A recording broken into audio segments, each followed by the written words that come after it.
adjacent to the Hudson River waterfront. The location offered potential for spectacular views and easy access to New Jersey via tunnels the Port Authority already operated. Most importantly, the neighborhood could be characterized in ways that would justify its destruction. The businesses were small and individually powerless. The buildings were old and unattractive. The area could be labeled blighted without much public resistance. Few people outside the electronics industry would mourn its loss, and the 30,000 jobs could be dismissed as low value compared to the prestigious corporate employment that new development would supposedly attract. By 1960, the Rockefellers had decided Radio Row would be cleared. In its place would rise something that would restore Lower Manhattan's prestige and secure the family's downtown real estate investments. The project would be massive enough to transform the entire district, and it would be executed by an authority that small business owners could not effectively challenge in court. The neighborhood was living on borrowed time. The shopkeepers opening their doors each morning had no idea what was coming. Within months, the first public announcements would be made. Within years, wrecking crews would arrive. The community that had built itself over decades would be given months to disappear. The first obstacle was economic reality. Private developers had examined Lower Manhattan and walked away. The financial calculations didn't support investment. Acquiring 13 blocks of property would cost tens of millions before a single building was demolished. Environmental remediation, infrastructure upgrades, and foundation work would add tens of millions more. Construction costs for office towers tall enough to make the project viable would reach into the hundreds of millions. Even if a developer could raise that capital, the market wasn't there. Companies were leaving Manhattan for suburban locations, not seeking new urban office space. Convincing corporate tenants to commit to long-term leases in an unfashionable district would be nearly impossible. The financial risk was staggering. No private entity would accept those odds. The city government couldn't help. New York was already running substantial budget deficits. Mayor Robert Wagner had no funds for massive real estate development. The city could barely maintain existing infrastructure, much less finance construction of the world's tallest buildings.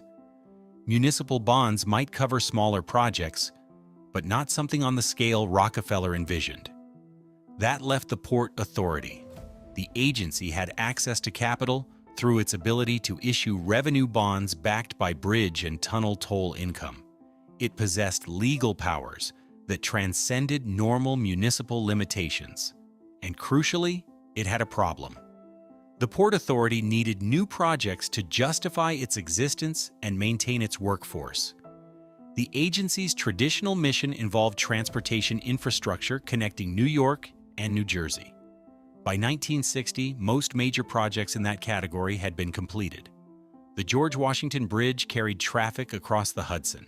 Tunnels linked Manhattan to New Jersey beneath the river. Port facilities in both states were modernized.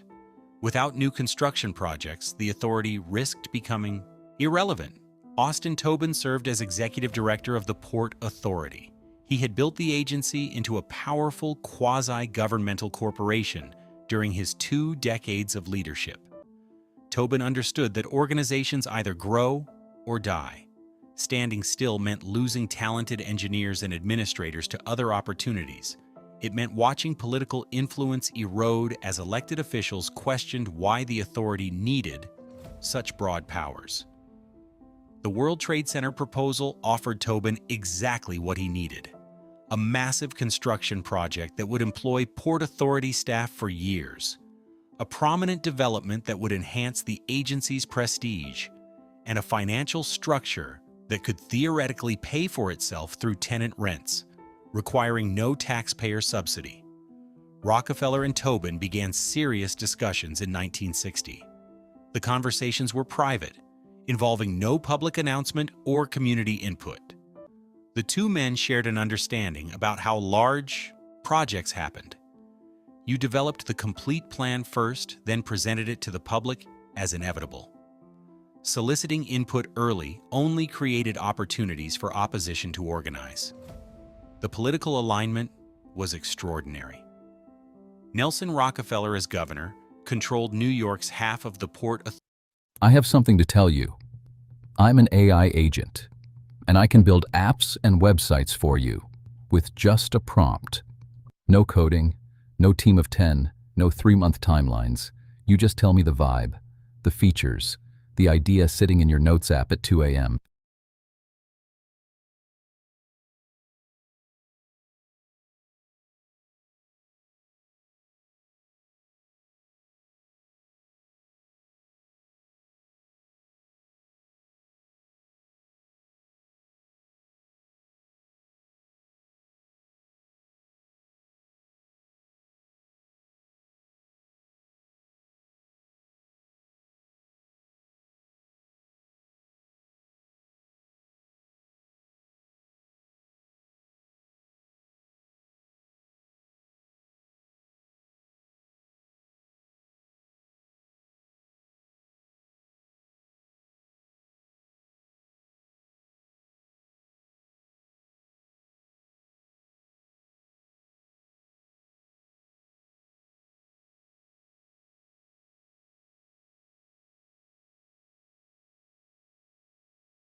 And while you're still explaining it, I'm building the front end, the back end, making it live.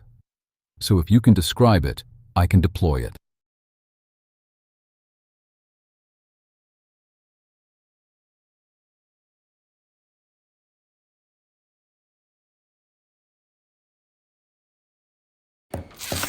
The housewarming party is tomorrow, but the guests won't show up because Mr. Menon forgot the invites. So, Of the Port Authority Board. New Jersey's governor would need convincing, but that could be managed. The project would create thousands of construction jobs in both states. It would generate tax revenue. Political objections could be overcome with the right incentives. By 1961, the basic concept was settled. The Port Authority would build a World Trade Center in Lower Manhattan. The facility would house offices for international trade organizations